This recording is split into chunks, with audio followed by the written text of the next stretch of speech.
Power Rankings. Already threw it up on Twitter. Already getting people mad in the mentions. So let's go over, again, very early. I get it. And if you're new to the Power Rankings, you shouldn't be by this point in time. Team A meet Team B on a neutral field. Who am I taking to win the game? And I've already put this list out, and I'm already getting, well, this team already beat that team, and they beat them on the road. That's last season. Completely blank slate. Everybody's 0-0 heading into 2023.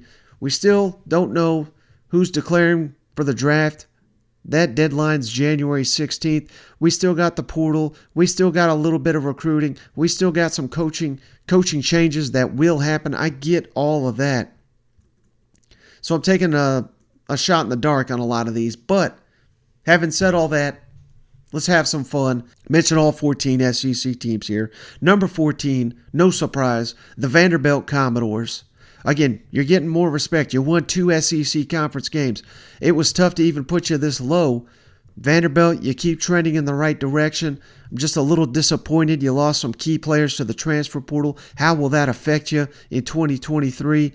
We'll find out. But until further notice, until you add maybe some pieces via the transfer portal, which is tough. I don't think Clark Lee, I don't know. I don't know that that's really a route they want to go in. They're more of a recruit and develop, and I don't blame them. But Vanderbilt, you're competitive. That's what you want to be. Let's see you take the next step before you go any further on this list. Now, number 13, already catching hell for this. Missouri Tigers. And hell, if you listen to the last episode, I said, who could be the SEC team that makes a TCU-like jump? Even though you probably don't want to be compared to TCU after what we just saw. But Missouri, I still got you there. And a lot of it's got to do with Drink. And he's entertaining. I hope it works out. I'm not saying it won't. But when he's supposed to be this offensive mind and the offense is what's holding you back, that's a problem. That's a huge problem. Quarterback is potentially a problem. You need to get solutions there. Love the offensive coordinator you just hired. Defense, one of the better units in the SEC, no doubt. But college football's an offensive game now. You got Luther Burden. You got some nice pieces here. Offensive line is a huge, huge question mark in my opinion. So a long way to go for Missouri. Right now, I got you 13th heading into 2023. And again, this is all going to change with spring and transfer portal and on and on and on. But right now, Missouri, you're 13. Number 12, man, this fan base, they're sky high right now. They're freezed out down there with old Hugh, Auburn Tigers, number 12 in my debut SEC Power Rankings. And I get it. They're killing it on the recruiting trail.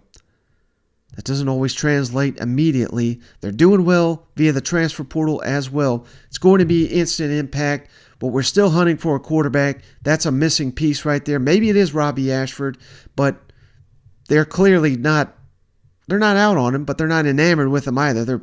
They're working hard to add pieces, particularly at quarterback. Their offense and defensive line of scrimmage is going to be two of the biggest question marks in the SEC. That's not going to get corrected overnight. So some big pieces here. The future's bright under Hugh Freeze on the Plains, but for now, I got you 12th in the SEC. Number 11, again, I'm not ready to be out on your coach either, but we just went through essentially a year zero. I got the Florida Gators, number 11, until further notice. We need to see who steps up here at the quarterback position. Team getting complete roster turnover this offseason. Probably should have been done last offseason. Like I said, year zero, where we essentially went a year without learning much. Billy Napier, is this too big for him? I don't think it is. He just did a hell of a job on the recruiting trail, particularly if you look at the average rating per recruit they just landed. They'd have a top 5 class if you did that. So you're going in the right direction. But considering who you're going up against on a weekly basis in the conference, you're going to need to do that about twice more to be competitive, at least competitive on the level you want to be at. So we're moving in the right direction. A little bit disturbed by how last season ended, but that could all be turned around in a single season. Number 10, Ole Miss. And I always have a hard time predicting Ole Miss. I always discount them in the offseason. Lane Kiffin and company, they do a hell of a job. I realize things didn't go well at the tail end of the season. That's probably why I've got them all the way down here at number 10. But would not surprise me at all if once again Ole Miss is one of the better teams in the league after a month, 2 months in the season. I think Lane Kiffin is being disrespected, and even maybe by me a little bit. That guy always comes out ready to play, overachieves year in, year out. Jackson Dart, if he takes a big step forward, this is going to be a dangerous team. Judkins, already one of, if not the best running back in the SEC. Defense, still a huge question mark. So until further notice, this feels about right, number 10 for Ole Miss. Number 9, Arkansas. A lot of questions there with the Razorbacks, but I'm all in on KJ. Kendall Browse. Love Sam Pittman. This defense, though, complete mystery. They're going to have to rework it big time via the transfer portal. Who's going to step up at receiver? I know we're already adding some pieces there, but this offensive line's got to get a lot tougher. They were not the strength I thought they would be. So, Arkansas, they could rise, they could fall. I mean, right here, number 9, mid in the SEC. I think that's kind of what they are until further notice. And hell, I think at this point you'd rather be underrated than overrated. Like I kind of overrated the Razorbacks heading into last season. They've got a lot to prove, but they've got some key pieces that can get them where they need to go. Number 8, Texas A&M. I'm trying not to go too far with the hype train, but the ceiling is there is no ceiling on this program. With all the talent they have, this could be next year's LSU. Kind of come out of nowhere. Bobby Petrino, been very clear how excited I am about that. DJ Durkin needs to clean things up a little bit. Defense kind of fell off a cliff here late in the season. You're still doing a good job in recruiting. Depth may be an issue. Youth may be a little bit of an issue. It certainly was last season. All those players need to take a big step forward if Texas A&M is going to compete for an SEC West title like those fans expect. Jimbo, not quite on the hot seat, but on, the first time they drop a game, everybody's going to jump on him. Probably myself included. So how does that affect the locker room? How does that affect the program? Again, a lot to prove for Texas A&M next season. They've got all the pieces. They've got some of the best fans. They've got one of the best home fields in college football. No reason to be losing all these games with all the talent you got. A little wild card here. People surprised by this, but I'm going number 7, Mississippi State under Zach Arnett. Big fan of what he's doing already. I love the fact that he's blowing up on the offensive side of the ball. I thought we got a little stagnant here. And, hey, we all love Mike Leach. Never say a bad word about the guy ever moving forward. But as great as Will Rogers has been, and I think he's one of the better quarterbacks in the SEC, I can't believe there's fans speculating that we need to move on. That's stupid. But at times, the offense has been kind of slogged down, I guess, if you want to say. And it's been the defense. It's been Zach Arnett's defense that's been kind of stepping up in critical situations. So I like a lot of the pieces we got on offense. I just think we need a little jolt there. And it remains to be seen who they're going to hire at the offensive coordinator. Had I known that, maybe I put him a little bit higher. But again, Will Rogers got some good weapons at receiver. The offensive line has been fairly strong. Mississippi State, I think they're going to be one of the biggest surprises in the SEC next season. Speaking of surprises, this is really surprising people, but I guess some people don't pay attention. Number 6, Kentucky. I get it. The wheels fell off a little bit this season, but we're addressing our big issues, bringing in Devin Leary, bringing in Ray Davis, shores up 2 of the biggest deficiencies we had, losing players to the NFL, adding pieces on the offensive line. We're getting player after player after player committing to returning for 6th, seasons there in Kentucky, and the defense wasn't the problem. As long as the defense can maintain their level, I mean, we're talking top 15, top 20 defense in the country. We just need a jolt on offense, and Liam Cohen is going to bring it to Lexington. So I'm very high right now on the prospects of what Kentucky can do on the field next season. Now we're getting into the top 5 here. These fans are fired up. In a little bit of a projection here, but I'm going South Carolina, number 5 in the SEC. And why is that a projection? Because we still don't know what Spencer Rattler is officially going to do. Juice Wells just announced he's coming back. We've already got the left tackle announced he's coming back. All signs point to Spencer Rattler coming back for one more season. And frankly, I think he needs it. He's shown at times he can be elite. He's shown at times he needs a lot of work if he wants to be a legitimate NFL starting quarterback. Who better to learn from than Dow Loggins, who's been in the NFL a number of years as an offensive coordinator? I think that helps you keep Spencer Rattler for another season. Elite special teams. Defense needs to take a step forward if they're going to be this high on the list. But I got faith in Clayton White to get that done. So right now, I like South Carolina, number 5 in the SEC. Number 4. And this could change. This could change in a heartbeat. Some moves got to be made, though.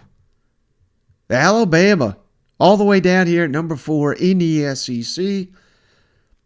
I anticipate 1, if not 2, coordinator changes. Just lost arguably the best defensive player in the country. Lost the best quarterback in the country. Lost our running back. Offensive line is an issue. I mean, there's so many issues with Alabama right now. We're just all assuming because it's Alabama that they're going to get it corrected. And they probably will. But I'm assuming nothing. I'm going off the data we have, who we got coming back. Transfer portal, I assume, is still going to pay off big for Alabama. They'll land some big-time coaches, I would assume, and then maybe that changes things. But right now, I got Alabama number 4 in the SEC until further notice. So now we're into the top 3. It's wild how things change. Because I put Tennessee number 3. And by God, Vols are pissed. Number 3 in the SEC. That makes you a top 5 team potentially in the country. But that ain't good enough for a lot of them Vols. And we got some question marks here. I think the defense will take a step forward. I really do. But the secondary remains an issue. I think the front 7 could be pretty nasty for the Vols. Joe Milton, still not totally convinced he's the answer. I think he showed us something in the Orange Bowl, though. I'm going to do a deep dive on that later. But I'm not saying he's a liability by any means. But we do got some holes to fill. 2 of our best receivers off to the NFL. 2 of our best linemen off to the NFL. And, of course, Hendon Hooker, star of the show, off to the NFL. I got faith in Josh Heupel. He's going to have a high-flying offense. I think they'll take a slight step back. But, again, top 3 in the SEC. You got a hell of a team here. And, hell, I picked Tennessee 3rd in the East last year. So who in the hell cares what I think on Rocky Top? They were one of the best teams in the country. No one had Tennessee winning 11. Just imagine what Josh Heupel can do with another year of depth, another year of talent, of players that fit exactly what he wants to do. Tennessee is going to be a hell of a dangerous team next season. So number 2, LSU. I love what they're doing in LSU. Brian Kelly did a masterful job. Jaden Daniels, Garrett Nussmeier. I don't care who the quarterback is. I think they're going to have a potent offense. Love the receivers. Offensive line. Huge question mark entering the season. It's one of the strengths of the team now. That's the type of, and they're doing it with 2 true freshman offensive tackles. Those players should only be better. Harold Perkins, if he's not the best defender, he is the best defender in the SEC. He may be the best defender in the nation. Mason Smith coming back. I mean, we've got some key pieces here on LSU's defense. I think LSU under Matt House is going to be a much, much stronger defense. Still got some questions, but they are killing it in the transfer portal. I think they brought in 4 or 5 defensive linemen already to shore up because we're losing some players to the NFL. I just love that they're building through the trenches in the transfer portal. When you bring in 5 defensive linemen, you're going to get some impact there, no doubt. They're not all going to hit, but 2 or 3, 4 of them hit. You're going to have a nasty defensive front to go along with what you already got in Wingo, who's all SEC defensive lineman, Mason Smith, who everybody up there was saying was the best player on the team till he went down. You got him on the defensive line returning, got hurt in the first game of the season. I think LSU is primed for big things under Brian Kelly. So, of course, no surprise, Georgia Bulldogs, number 1. Until further notice, I mean, they're number 1 not only in the SEC, number 1 in the country. Hell, that's what we led the show off with. They're going to try to go 3 for 3 next season. It's going to be a new quarterback. It's going to be some new pieces all around.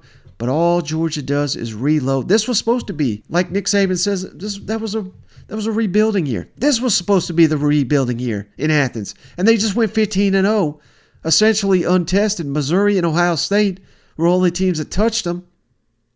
And they just clobbered TCU in one of the biggest beatdowns I've ever seen in my life in a championship setting. Georgia, number 1. They may just be the first team to win 3 national championships in damn near 100 years. That's how good them dogs are. But I think that's a perfect way to end this one. Again, Cousin Shane will be back on the next episode, share his thoughts on the national championship. But congrats to the Georgia Bulldogs back-to-back.